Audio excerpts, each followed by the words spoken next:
Hi everyone, welcome to this session on CUET UG 2025, I would say, but this will also be helpful for the students who would be thinking about CUET UG 26 or 27.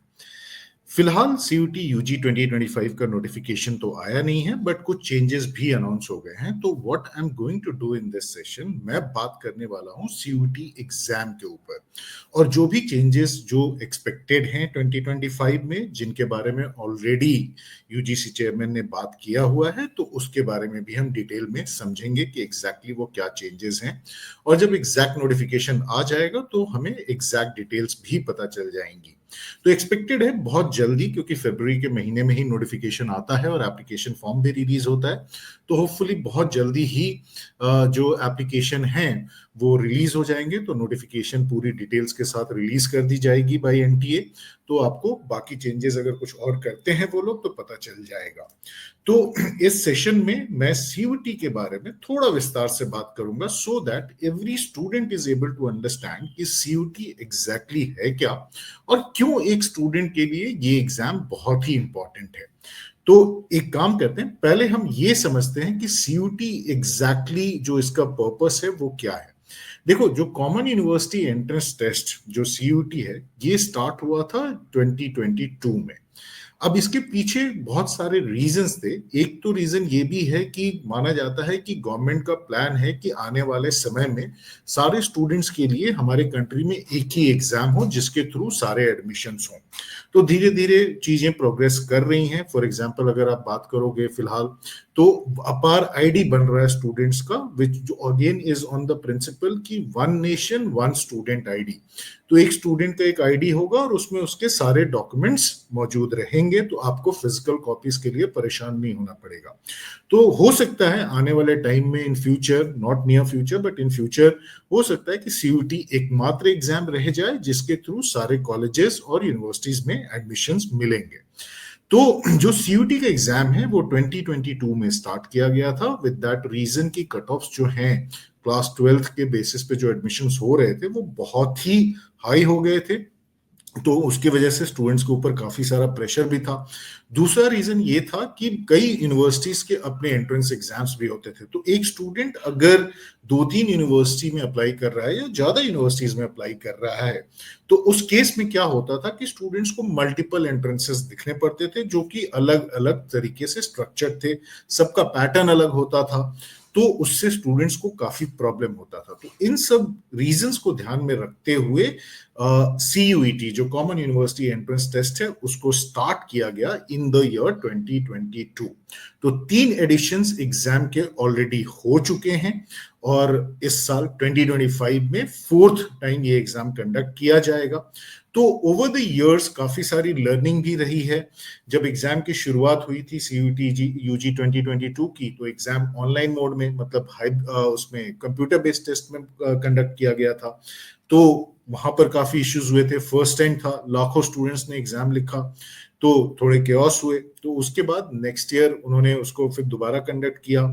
तो last year क्या हुआ 2024 में, तो उन्होंने decide किया NTA ने कि नहीं, कुछ पेपर्स हम फिजिकल मोड में कंडक्ट करेंगे, जो पेन पेंसिल मोड हम बोलते हैं। तो जो एग्जाम था सीयूटी 2024 का वो हाइब्रिड मोड में चला गया। तो 15 पेपर्स आउट ऑफ 63 ऐसे थे जिनको पेपर और पेन मोड में कंडक्ट कराया गया था। इसके अलावा बाकी जितने भी पेपर्स थे वो कंप्यूटर बेस्ड टेस्ट ही रहे। बट कंप्यूटर बेस्ड टेस्ट के अलावा जितने भी पेपर्स फिजिकल मोड में कंडक्ट हुए थे उसमें भी काफी इश्यूज रही। तो उसके बाद आई थिंक इंडिया ने डिसाइड कर लिया कि नहीं, ये जो एग्जाम है इसको हम ऑनलाइन ही कंडक्ट करेंगे। तो सीयूटी 2025 तो definitely computer based test mode में ही कंडक्ट होने वाला है। तो जिसको हम जनरली ऑनलाइन टेस्ट भी बोलकर निकल लेते हैं कि लेमन टर्म्स में अगर हम बात करते हैं, तो एग्जैक्टली ऑनलाइन तो नहीं होता है, बट ऑनलाइन एग्जाम अपनी अंडरस्टैंडिंग के लिए हम मान के चलेंगे कि ऑनलाइन एग्जाम हो रहा है। ठीक है, तो सीयूटी यूजी की बात कर लेते हैं एक बार पहले, फिर before I make you understand कि चेंजेस क्या क्या हुए हैं। तो सबसे पहले देखो, हमारे यहाँ यूनिवर्सिटीज जो होती है ना वो अलग अलग कैटेगरीज की यूनिवर्सिटीज होती हैं। एक होती है सेंट्रल यूनिवर्सिटीज जो कि गवर्न होती हैं by the act of parliament, और हम इसको लेमन टर्म्स में बात करें तो गवर्नमेंट ऑफ इंडिया रेगुलेट करती है इन यूनिवर्सिटीज को। इसके अलावा होती हैं स्टेट यूनिवर्सिटीज जो डिफरेंट स्टेट्स के अंदर हैं और स्टेट्स के कंट्रोल में। अगर मैं स्टेट यूनिवर्सिटीज के एग्जांपल दूं तो जैसे यूनिवर्सिटी ऑफ मुंबई हो गया, काफी बड़ी यूनिवर्सिटी है और बहुत लोग सोचते हैं कि शायद ये सेंट्रल यूनिवर्सिटी होगी, बट वो स्टेट यूनिवर्सिटी है। यूनिवर्सिटी ऑफ पुणे हो गया, वो भी स्टेट यूनिवर्सिटी। अगर आप दिल्ली की बात करते हो तो दिल्ली में जो गुरु गोविंद सिंह आईपी यूनिवर्सिटी है जो काफी फेमस है, तो वो एक स्टेट यूनिवर्सिटी है, वो दिल्ली गवर्नमेंट के कंट्रोल में आती है। इसके अलावा प्राइवेट यूनिवर्सिटीज होती हैं और डीम्ड यूनिवर्सिटीज होती हैं जिनके रेपुटेशन बहुत अच्छे रहे हैं, उनको डीम टू बी यूनिवर्सिटी का स्टेटस मिलता है। तो हमारे यहाँ 4 डिफरेंट टाइप्स की यूनिवर्सिटी होती है। अब जो सेंट्रल यूनिवर्सिटीज हैं, टोटल तो 54 सेंट्रल यूनिवर्सिटीज हैं हमारे कंट्री में, बट उसमें से अराउंड 47 यूनिवर्सिटीज ऐसी हैं जो अंडर ग्रेजुएट कोर्सेज ऑफर करती हैं। और मैं इग्नू की बात नहीं कर रहा हूं क्योंकि इग्नू ओपन लर्निंग मोड का यूनिवर्सिटी है। तो जो सेंट्रल यूनिवर्सिटीज हैं उनके लिए जो सीयूटी का एग्जाम है वो मैंडेटरी है। मतलब जो सेंट्रल यूनिवर्सिटीज हैं वो स्टूडेंट्स का admission for the undergraduate as well as PG का जो एग्जाम होता है उसके थ्रू पोस्ट ग्रेजुएट कोर्सेज के जो एडमिशन होते हैं वो कंडक्ट करते हैं। उनके पास कोई ऑप्शन नहीं है अपना एग्जाम कंडक्ट करने का या किसी और तरीके से एडमिशन लेने का। तो जो भी student central universities like Delhi university, BHU, Jawaharlal Nehru university, university of Allahabad, university of Hyderabad, अगर बड़े यूनिवर्सिटीज की हम जो बात कर रहे हैं यहाँ एडमिशन लेना चाहते हैं आफ्टर देयर क्लास 12, तो उनको सीयूटी यूजी का एग्जाम डेफिनेटली लिखना होगा। इसके अलावा कई सारे स्टेट्स यूनिवर्सिटीज हैं, प्राइवेट यूनिवर्सिटीज हैं जो सीयूटी एग्जाम में पार्टिसिपेट करते हैं और उनके स्कोर्स के थ्रू ही अपने अंडर ग्रेजुएट एडमिशंस को कंक्लूड करते हैं। तो अगर मैं 2024 की बात करूं तो सीयूटी 2024 जो यूजी एग्जाम था उसमें 283 यूनिवर्सिटीज ने पार्टिसिपेट किया था, इंक्लूडिंग सेंट्रल यूनिवर्सिटीज जिनके लिए तो डेफिनेटली मैंडेटरी है, उनके पास तो कोई ऑप्शन है नहीं। और टुगेदर अगर हम इनकी बात करें तो 3 लाख से ज्यादा सीटें अक्रॉस मल्टीपल प्रोग्राम्स अवेलेबल हो जाती हैं। और अगर कंपटीशन की बात करते हैं, देखो ज्यादातर स्टूडेंट्स डेफिनेटली प्रोफेशनल कोर्सेज के अलावा और भी कोर्सेज देखते हैं, बट कई स्टूडेंट्स ऐसे भी होते हैं जो नॉर्मल ग्रेजुएशन करना चाहते हैं और उसके बाद अपना करियर पाथ उन्होंने चूज किया हुआ है। तो लास्ट ईयर अगर हम कंपटीशन की बात करें तो जो टोटल नंबर ऑफ रजिस्ट्रेशंस थे, जितने स्टूडेंट्स ने रजिस्टर किया था वो 13.47 लाख था। मतलब 13,47,000 स्टूडेंट्स ने एग्जाम के लिए रजिस्टर किया था। बट जब एग्जाम्स हुए from the month of May and June तो 11.13 लाख स्टूडेंट्स ने फाइनली एग्जाम दिया। और ये मैं यूनिक नंबर बात कर रहा हूं कि एक स्टूडेंट जो है उसने भले ही मल्टीपल पेपर्स लिखे होंगे बट हम उसको यूनिक स्टूडेंट के तौर पे काउंट करते हैं। तो 11,13,000 स्टूडेंट्स ने सीयूटी अंडर ग्रेजुएट एग्जाम लिखा था 2024 का, जो हाइब्रिड मोड में कंडक्ट किया गया था। ऑफ कोर्स बड़े यूनिवर्सिटीज में हर स्टूडेंट्स का ड्रीम होता है अच्छे कॉलेजेस में जाकर पढ़ना, दिल्ली यूनिवर्सिटी हो गया, बीएचयू हो गया, तो जो बड़े यूनिवर्सिटीज हैं हर स्टूडेंट का एक ड्रीम होता है कि मैं अच्छे से अच्छे इंस्टीट्यूशन में एडमिशन लूं ताकि मेरी जो एजुकेशन है नेक्स्ट 3 इयर्स 4 इयर्स वो बहुत ही अच्छी रहे, क्योंकि वो उसके ऊपर मेरा करियर भी डिपेंड करता है।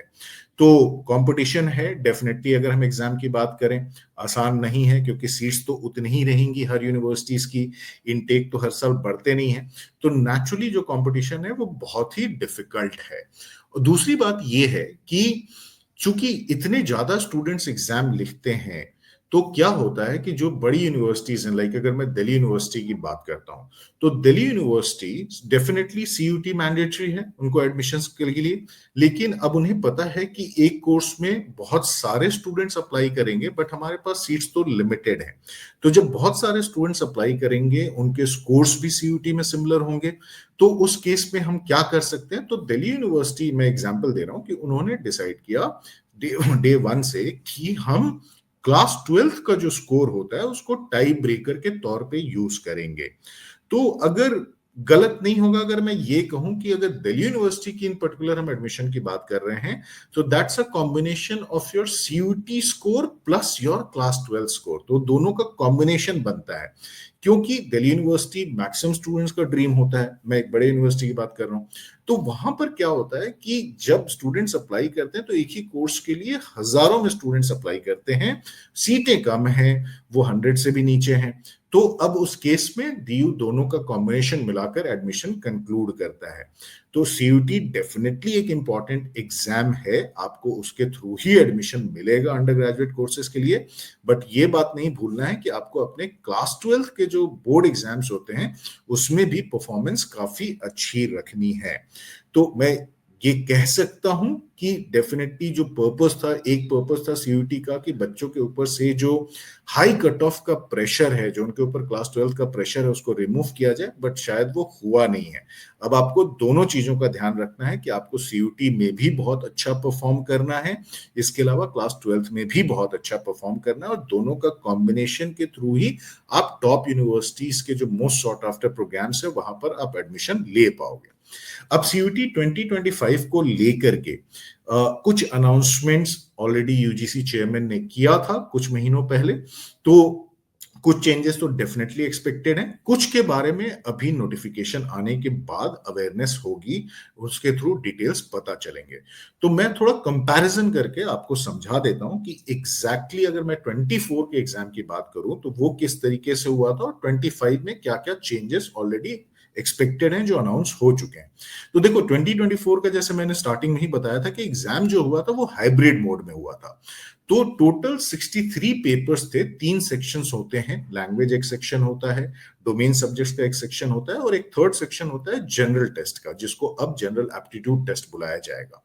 तो तीनों सेक्शन मिला के लास्ट ईयर 63 पेपर्स थे, और 63 पेपर्स में 63 में से 15 पेपर्स जो थे जिनके मैक्सिमम रजिस्ट्रेशंस होते हैं उनको फिजिकल मोड में, पेन पेपर मोड में कंडक्ट किया गया था, बाकी papers computer based test mode में कंडक्ट किए गए थे। बट एक चीज बिल्कुल क्लियर है कि जो सीयूईटी 2025 का पेपर है ना, वो कंप्यूटर बेस्ड टेस्ट, या आप ऑनलाइन बोलना चाहो तो ऑनलाइन बोल लो, कंप्यूटर बेस्ड टेस्ट मोड में ही कंडक्ट होगा। तो इसमें क्या होगा प्रोसेस, आपको एग्जाम सेंटर एलोकेट किया जाएगा, आप एग्जाम सेंटर जाएंगे, वहां पर आपके लिए एक डेस्कटॉप एलोकेटेड होगा, तो आप एग्जाम वहां पर लिखेंगे।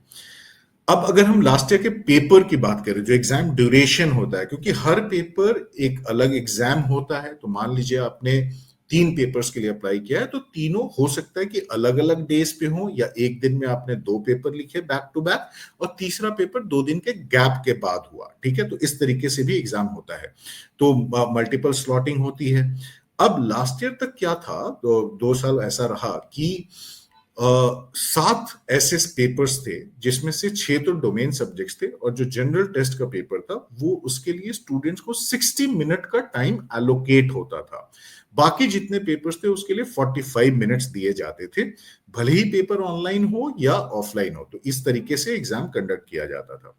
बट जो 2025 का पेपर होगा, एंड होपफुली जो आगे से साल होंगे 26-27, वहां पे भी शायद इसी तरीके से रहे कि जो टोटल ड्यूरेशन है हर पेपर का, इंक्लूडिंग सब्जेक्ट हो गया या सेक्शन 3 जनरल एप्टीट्यूड टेस्ट हो गया, लैंग्वेज के पेपर्स हो गए, तो वो 60 मिनट ड्यूरेशन मिलेंगे। तो ये एक यूनिफॉर्मिटी आ गई है, सबको 60 मिनट का, सभी पेपर्स के लिए 60 मिनट्स का समय मिल जाएगा। अब लास्ट ईयर तक क्या होता था कि जितने भी क्वेश्चंस पेपर में आते थे उसमें आपको 10 क्वेश्चन छोड़ने होते थे। तो एक एग्जाम ऐसा डिजाइन था कि जहां पर आपको मैंडेटरी 10 क्वेश्चन छोड़ने होते थे। तो ऐसा नहीं था कि बहुत चीजें आसान हो जाती थी, बट डेफिनेटली मान लो कोई चैप्टर आपका बहुत अच्छे से प्रिपेयर्ड नहीं हो, या कोई टॉपिक बहुत अच्छे से प्रिपेयर्ड नहीं हो और उसके क्वेश्चंस हैं, तो वो डेफिनेटली आप छोड़ सकते थे और फोकस कर सकते थे जिनके लिए आप वेल प्रिपेयर्ड हो। तो इस वजह से बच्चे अच्छा स्कोर करते थे डेफिनेटली। तो मुझे लगता है थोड़ा तो इम्पैक्ट शायद आएगा, क्योंकि इस साल क्या होगा कि सारे क्वेश्चंस मैंडेटरी होंगे। अब एग्जैक्टली ये नहीं पता है कि नंबर ऑफ क्वेश्चंस भी बढ़ाए जाएंगे या किस तरीके का पैटर्न होगा, तो वो तो नोटिफिकेशन आने पर ही पता लगेगा। अब क्या होता है कि जैसे लास्ट ईयर की अगर मैं बात करता हूँ सीयूटी यूजी 2024 की, तो लैंग्वेज का पेपर या डोमेन सब्जेक्ट्स के जो पेपर होते थे उसमें 50 क्वेश्चंस आते थे, और आप मैक्सिमम 40 के ही आंसर कर सकते थे। और जो जनरल टेस्ट का पेपर होता था उसमें 60 क्वेश्चन आते थे, और मैक्सिमम आप 50 क्वेश्चंस के ही आंसर मार्क कर सकते थे, आप एक्स्ट्रा डेफिनेटली मार्क नहीं कर सकते थे। बट इस बार ऐसा कुछ नहीं होगा कि आपको 10 क्वेश्चन छोड़ने होंगे, इस बार सारे क्वेश्चंस मैंडेटरी रहेंगे। ठीक है, तो जैसे मैंने अभी थोड़ी देर पहले बताया, लास्ट ईयर अगर तीनों कॉम्बिनेशन की बात करें, section 1 language, section 2 domain subject, section 3 general test की अगर बात करें, तो तीनों कॉम्बिनेशन मिला के 63 पेपर्स अवेलेबल थे last year. In fact 2 paper add हुए थे, फैशन स्टडीज एंड टूरिज्म के 2 पेपर ऐड भी हुए थे डोमेन सब्जेक्ट में। बट इस बार उन्होंने काफी चेंजेस कर दिए हैं। इस बार जो नंबर ऑफ लैंग्वेजेस हैं उनको रिड्यूस करके 13 कर दिया गया है। सिमिलरली जो नंबर ऑफ डोमेन सब्जेक्ट्स हैं उनको भी रिड्यूस करके 23 कर दिया है। बहुत सारे पेपर हटा दिए हैं जो एग्जाम कंडक्ट नहीं होंगे। एक लीगल स्टडीज की ही मैं बात कर सकता हूं कि लीगल स्टडीज को भी हटा दिया है। तो अब इसको लेकर भी काफी कंफ्यूजन होगा, क्योंकि अगर मान लीजिए मैं बीएचयू 5 ईयर लॉ में एडमिशन लेना चाहता हूं, तो लास्ट ईयर तक मुझे language plus legal studies plus general test का पेपर देना होता था। बट अब एनटीए लीगल स्टडीज का पेपर ही कंडक्ट नहीं करेगा, तो इसका मतलब बीएचयू को भी अपने रूल बदलने होंगे। तो यहां पर क्या हुआ कि अब टोटल अगर मैं तीनों सेक्शंस की बात करूं, तो अब टोटल नंबर ऑफ पेपर्स जो हैं वो 37 ही रह गए हैं।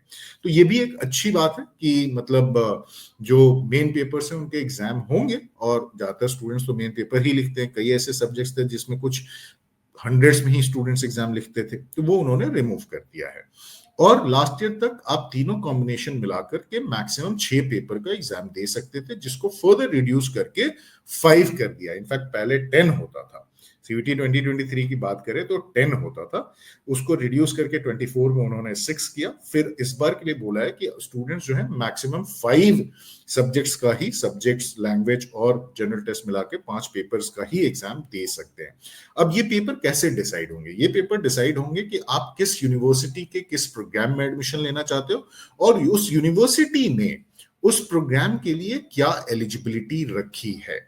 तो इसके लिए बहुत ही इंपॉर्टेंट है कि जो सीयूटी का जो ऑफिशियल पोर्टल है ना, उस पे यूनिवर्सिटीज की लिस्ट में उनके सारे कोर्स और एलिजिबिलिटी डिटेल्स होते हैं कि क्या कॉम्बिनेशन आपको एग्जाम में चाहिए। तो वो स्टडी करना बहुत इंपॉर्टेंट हो जाता है। तो जो 25 के स्टूडेंट्स हैं जो अभी बोर्ड लिखने वाले हैं और इसके बाद सीयूटी के एग्जाम लिखेंगे, उनके लिए बहुत ही इंपॉर्टेंट हो जाता है कि आप अपने टारगेट यूनिवर्सिटी के एलिजिबिलिटी क्राइटेरिया को पहले स्टडी करें before you start the application process जब भी निकलता है।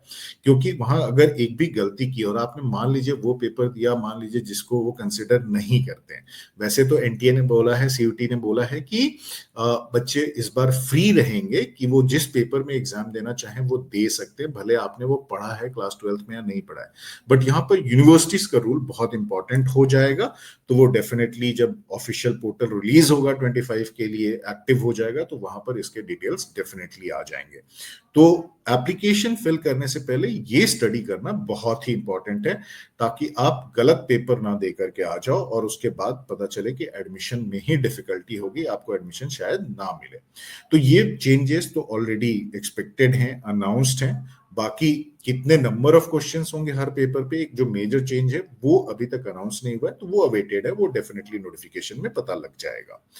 अब तीनों सेक्शंस की अगर हम बात करते हैं, तो लैंग्वेजेस टोटल 13 रहेंगे। मेजॉरिटी स्टूडेंट्स तो इंग्लिश और हिंदी का ही पेपर देते हैं। अगर मैं लास्ट ईयर की बात करूं सीयूटी 2024 की, तो इंग्लिश को जो पेपर है, लैंग्वेज पेपर जो है, वो 8 लाख से ज्यादा बच्चों ने लिखा था। हिंदी का पेपर 2 लाख से ज्यादा बच्चों ने लिखा था, और उसके बाद थर्ड नंबर पे बंगाली था, तो वो 10,000 से भी कम था। लेकिन एक चीज आप ध्यान में रखो, ये जो लैंग्वेजेस हैं ये स्केड्यूल्ड लैंग्वेजेस भी हैं। तो सीयूटी में क्या होता है कि जो पेपर्स हैं वो लैंग्वेजेस में भी क्रिएट किए जाते हैं। तो मान लीजिए आपने बंगाली मीडियम में अपनी स्टडीज कंप्लीट की हैं 11th और 12th की, तो आपने अकाउंट्स भी बंगाली मीडियम में पढ़ा है, आपने बायोलॉजी भी मान लीजिए पढ़ा है, तो आप एज अ स्टूडेंट तो आप कंफर्टेबल डेफिनेटली बंगाली मीडियम में रहोगे, तो आप डोमेन सब्जेक्ट्स को बंगाली मीडियम में भी दे सकते हो। Similarly the papers will be available in Tamil language, Telugu language, Malayalam, Marathi. तो ये जो शेड्यूल्ड लैंग्वेजेस हैं इन सब में पेपर्स बनाए जाते हैं, तो आप अपने कंफर्ट के हिसाब से आप एग्जाम दे सकते हो। जो जनरल टेस्ट होता था सेक्शन 3, वो अब जनरल एप्टीट्यूड टेस्ट हो जाएगा। अब जनरल एप्टीट्यूड टेस्ट में क्या क्या कवर होगा, अगर कोई ब्रॉड चेंजेस नहीं करते हैं, एडिशंस नहीं करते हैं, तो न्यूमेरिकल एबिलिटी जो आपका 8, 9, 10th लेवल का मैथ्स है, उसकी अंडरस्टैंडिंग जो है आपको वो टेस्ट की जाती है। रीजनिंग टेस्ट किया जाता है, आपके रीजनिंग स्किल्स को through analytical reasoning and logical reasoning test किया जाता है। एंड जनरल नॉलेज को भी टेस्ट किया जाता है। तो जनरल नॉलेज के जो क्वेश्चंस होते हैं उसमें स्टैटिक जीके के भी क्वेश्चंस पूछे जाते हैं और करंट अफेयर्स के भी क्वेश्चन पूछे जाते हैं। तो न्यूज़पेपर पढ़ना तो बहुत ही इंपॉर्टेंट है और ये बहुत सारे स्टूडेंट्स नहीं करते हैं। एक बात और बता देता हूं कि अभी तक जो 3 एग्जाम्स हुए हैं उसमें जनरल टेस्ट में आज तक किसी ने परफेक्ट स्कोर नहीं लिया है। मतलब 250 मार्क्स होता है लास्ट ईयर तक, तो 250 मार्क्स में किसी ने आज तक 250 स्कोर नहीं किया। बट अगर आप बाकी सारे पेपर्स देखोगे, लैंग्वेज के पेपर हो गए या डोमेन सब्जेक्ट्स के पेपर हो गए, वहां पर बहुत सारे स्टूडेंट्स ऐसे होते थे जो 200 में 200 लेकर आते थे। 24 की अगर हम बात करें सीयूईटी की, तो more than 22,000, similarly in 23 more than 22,000 secured perfect score. In fact career launcher students 1200 perfect scores लेकर के आए थे। तो और ये 2023 में भी था। तो career launcher has always been in a way leader in this, because इतना परफेक्ट रिजल्ट्स हमारे स्टूडेंट ही लेकर आए थे। तो काफी सारे स्टूडेंट्स स्कोर करते थे। बट जनरल टेस्ट, और मुझे लगता है कि जो स्टैटिक जीके और करंट अफेयर्स का एलिमेंट है ना, वो बहुत ही इंपॉर्टेंट है इस एस्पेक्ट को अगर हम बात करते हैं।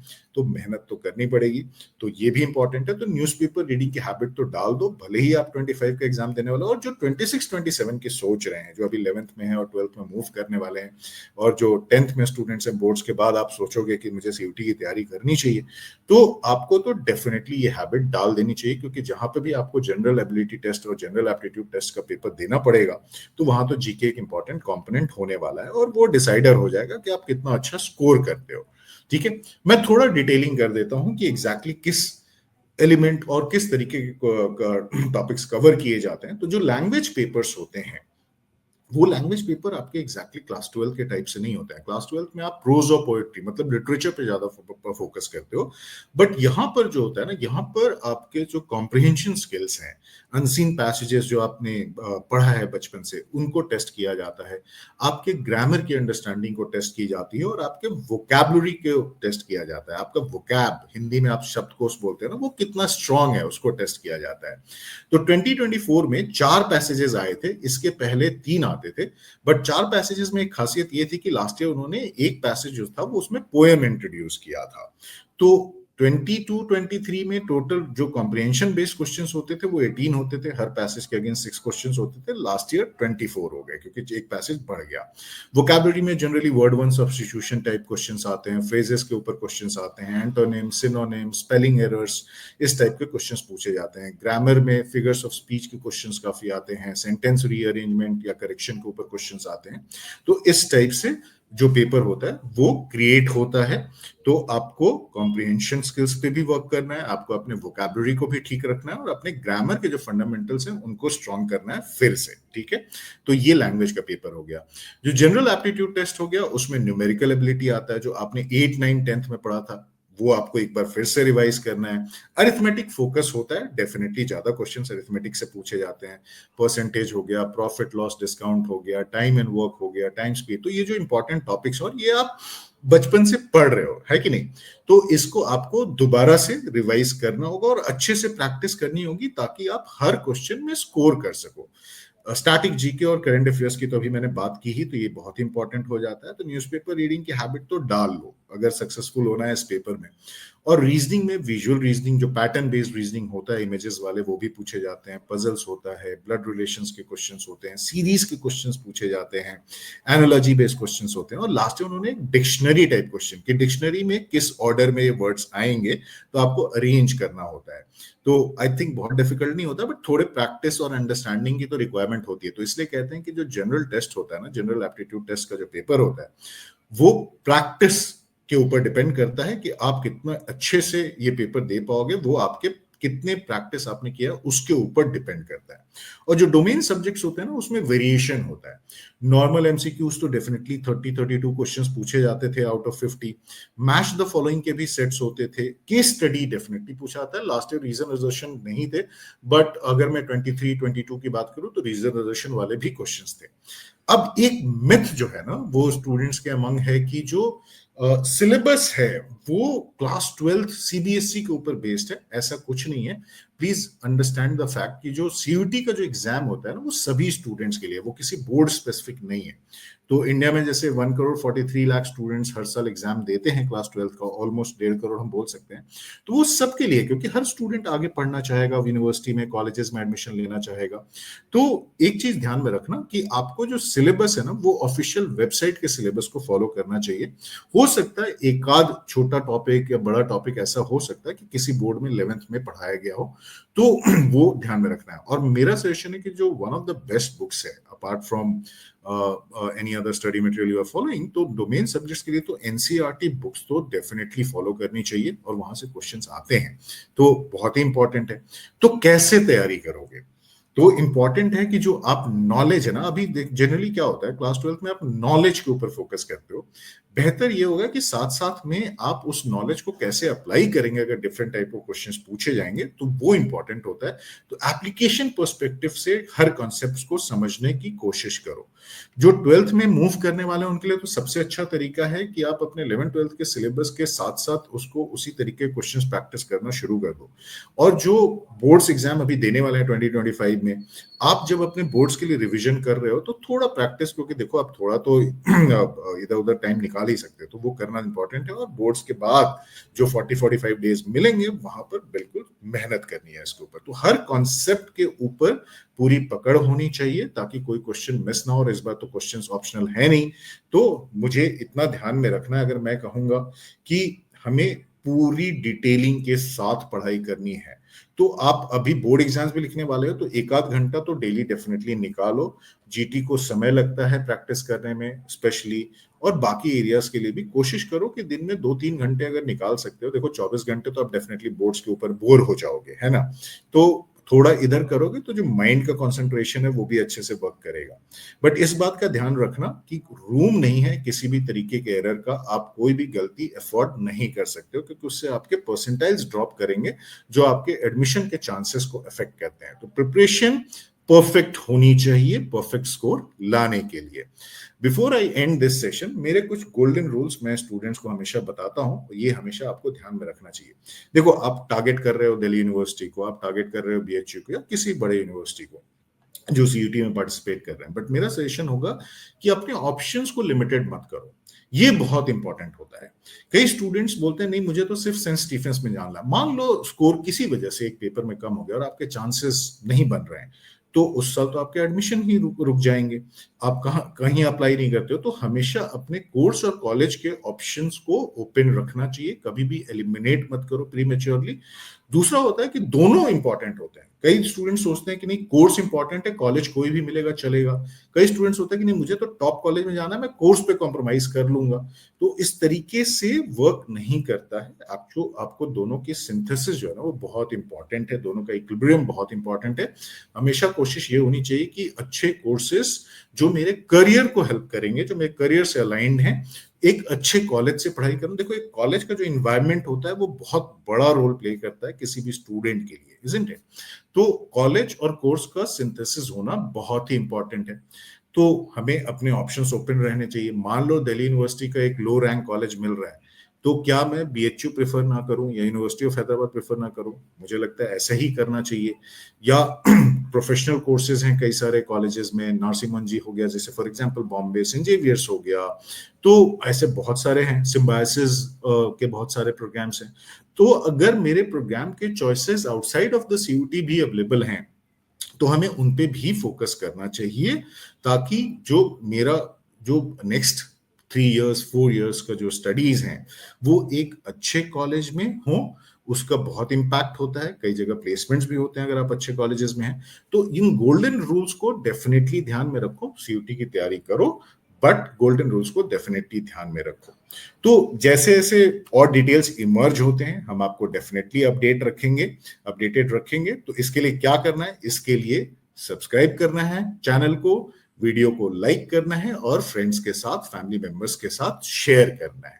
तो ये बहुत ही इंपॉर्टेंट है। तो बेल आइकन प्रेस कर दो ताकि हम जब भी नया वीडियो रिलीज करेंगे तो आपको उसकी नोटिफिकेशन मिल जाए। तो ऑल द बेस्ट जितने भी स्टूडेंट्स हैं, अपनी अच्छी से तैयारी करो, और जितने स्टूडेंट्स बोर्ड एग्जाम्स लिखने वाले हैं मुझे पता है आपने बहुत मेहनत की है, आप डेफिनेटली अच्छे एग्जाम देकर के आओगे, अच्छे से एग्जाम देकर के आओगे और आपके स्कोर्स बहुत ही अच्छे होंगे। तो बोर्ड एग्जाम्स के बाद फुल रिगर के साथ आप सीयूटी की प्रिपरेशन में लग जाओ।